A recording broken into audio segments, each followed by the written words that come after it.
इस समय जो भारतीय राजनीति है, भारतीय राजनीति में वामपंथियों का जब से थोड़ी सी कमजोरी आई है, तो पूरी भारतीय राजनीति उससे प्रभावित हुई है।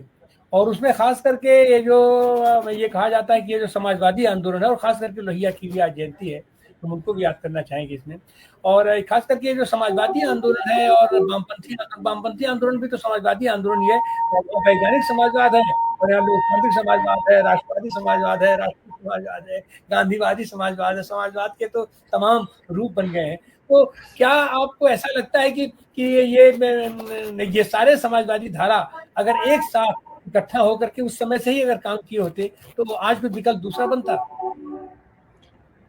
आपने बहुत अहम सवाल खड़ा कर दिया। इसमें मैं दो चीज कहना चाहूंगा। एक, साम्यवादी आंदोलन में अगर फूट नहीं पड़ती और समाजवादी और साम्यवादी ये दोनों धारा, राजनीतिक धारा एक साथ उस जमाने से अगर होते, तो आज बीजेपी आज जिस अवतार में है, ये अवतार में शायद कभी नहीं आती।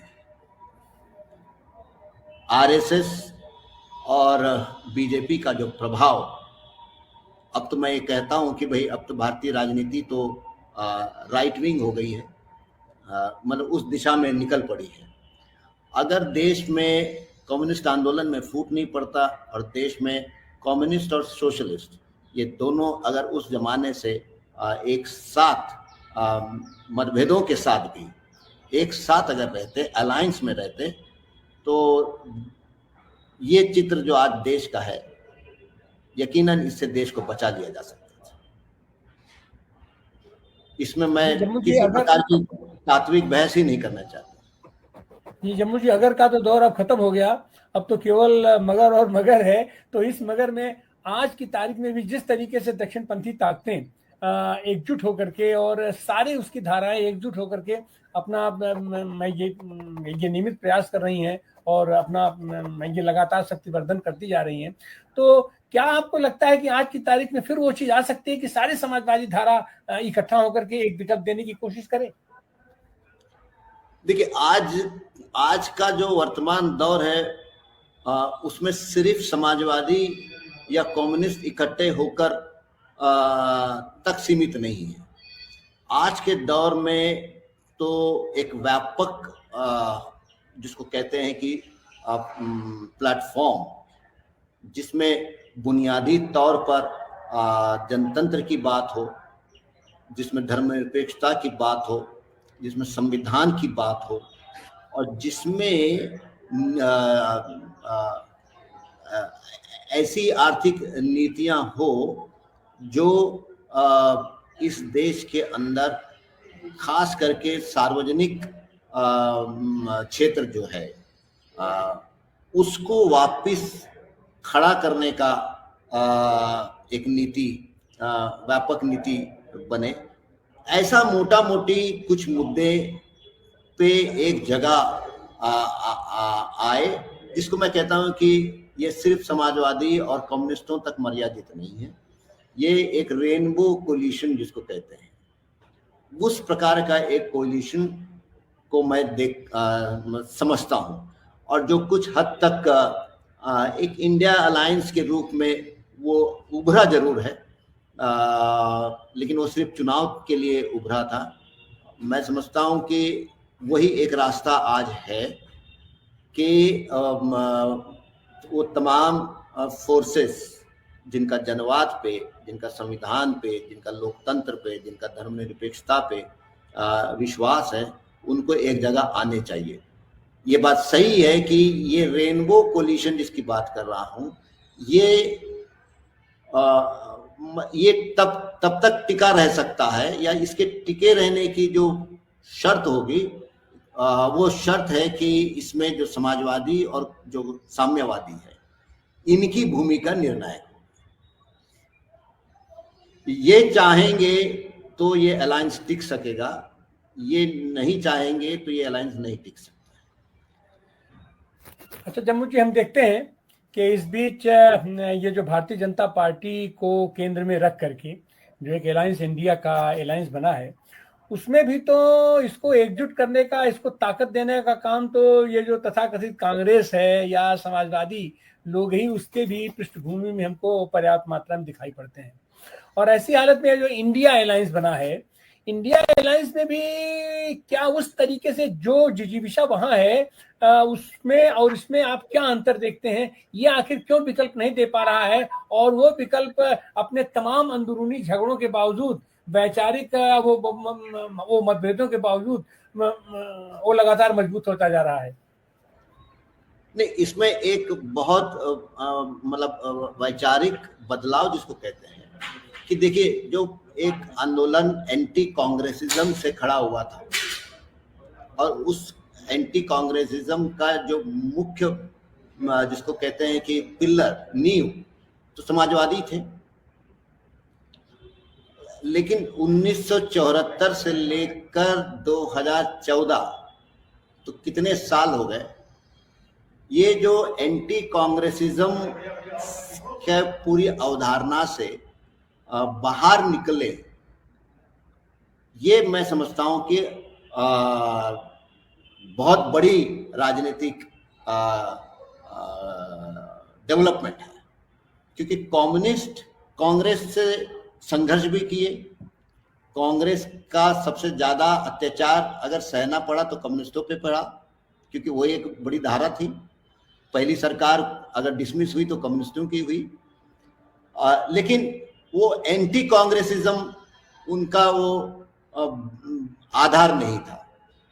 तो इसके लिए कम्युनिस्टों के लिए बहुत दिक्कत नहीं थी कि बदलते परिवेश में कांग्रेस के साथ भी अलायंस हो सकता है, तो वो कोई कम्युनिस्टों के लिए दिक्कत नहीं थी।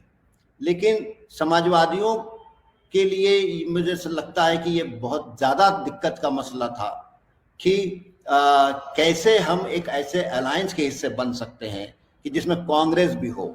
तो मुझे लगता है कि समाजवादियों में एंटी कांग्रेसिज्म से बाहर निकलना ये ज्यादा बड़ा मुझे एक पॉलिटिकल डेवलपमेंट लगती है बनस्पत की वामपंथियों का कम्युनिस्टों कांग्रेस के साथ अलायंस होना।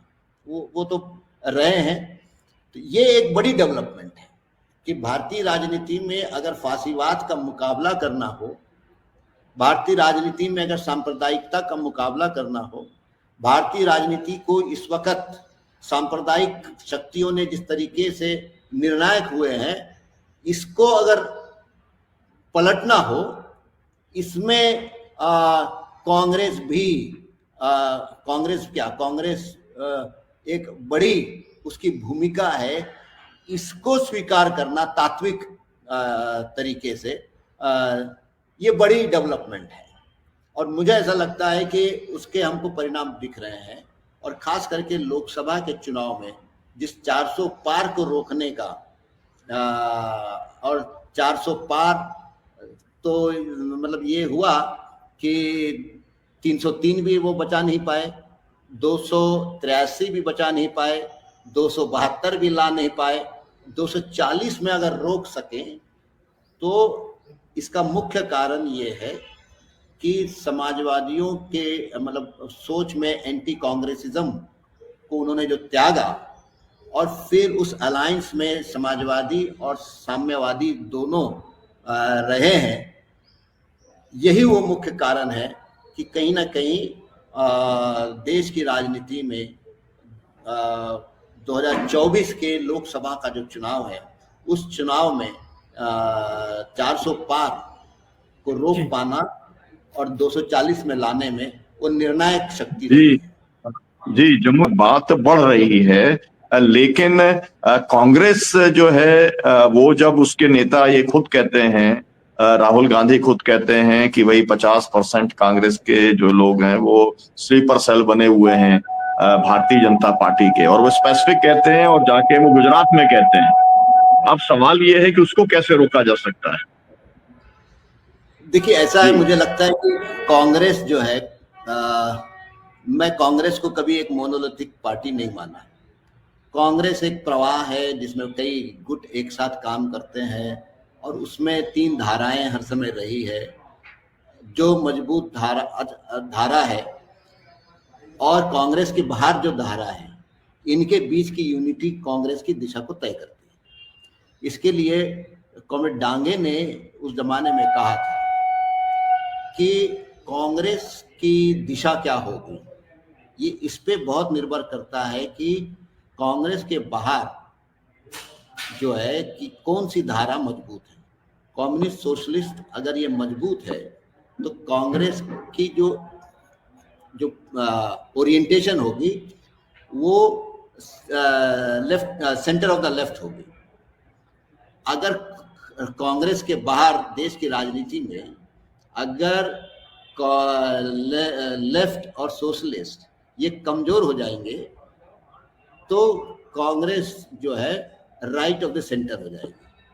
और ये अंडरस्टैंडिंग कॉमरेड डांगे का भारतीय राजनीति के परिप्रेक्ष्य में इतना सटीक रहा कि हम देखते हैं कि कांग्रेस के अंदर जो विभिन्न तत्वों के बीच का जो टकराहट है, उस टकराहट में जब ये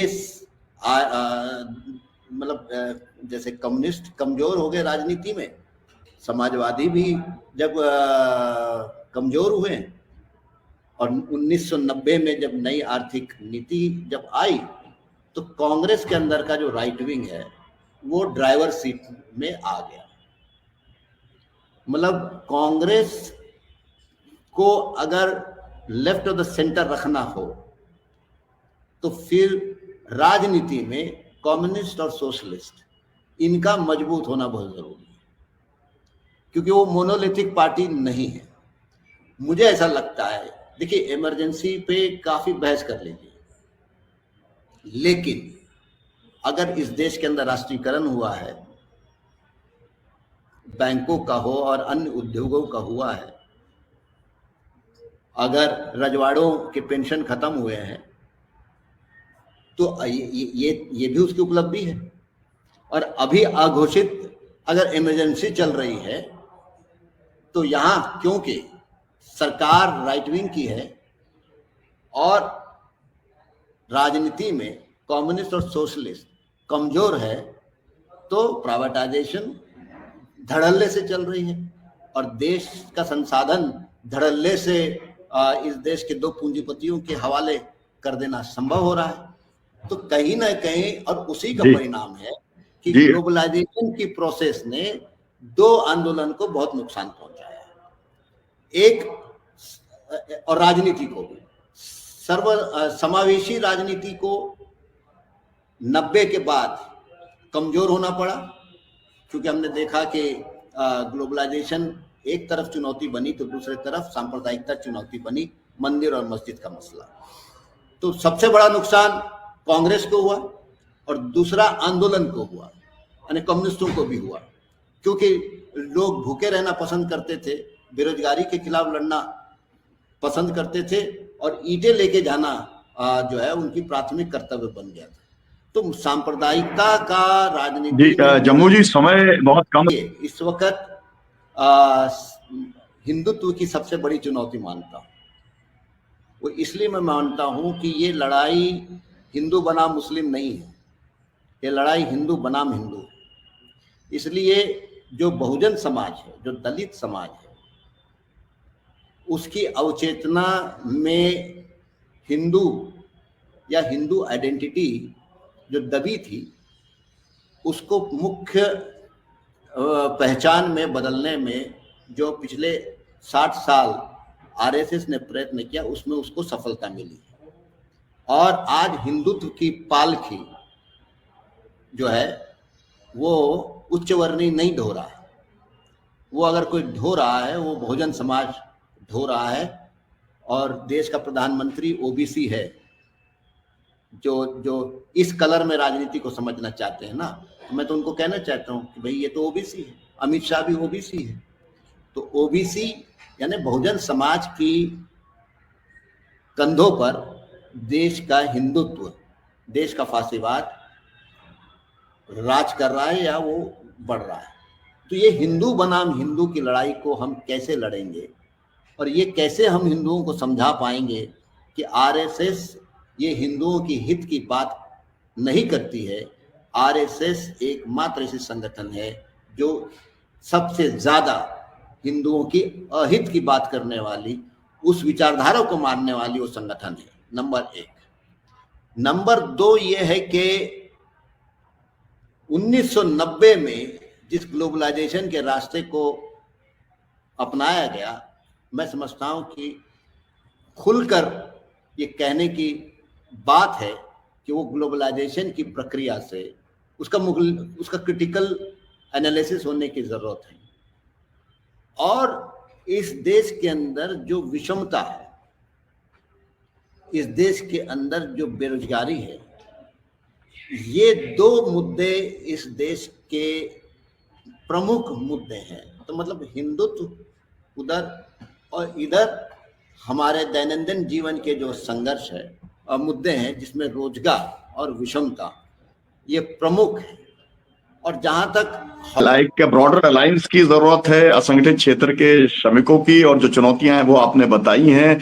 आपने जो हिंदू बनाम हिंदू की बात कही, डॉक्टर लोहिया का बहुत प्रसिद्ध भाषण है, उनकी प्रसिद्ध किताब है, और उन्होंने इसी बात को जो आपने आखिरी में कहा, क्योंकि आज उनका जन्म दिवस भी है, तो उन्होंने इस सवाल को हाईलाइट किया था कि मामला हिंदू मुसलमान का नहीं है, हिंदू बनाम हिंदू का है। हमको ही अपने भीतर उस लड़ाई को लड़ना पड़ेगा, और जो लोग एक तरीके से भटक गए हैं उनको ये जो रास्ता है, डॉक्टर राम मनोहर लोहिया का रास्ता, भगत सिंह का रास्ता,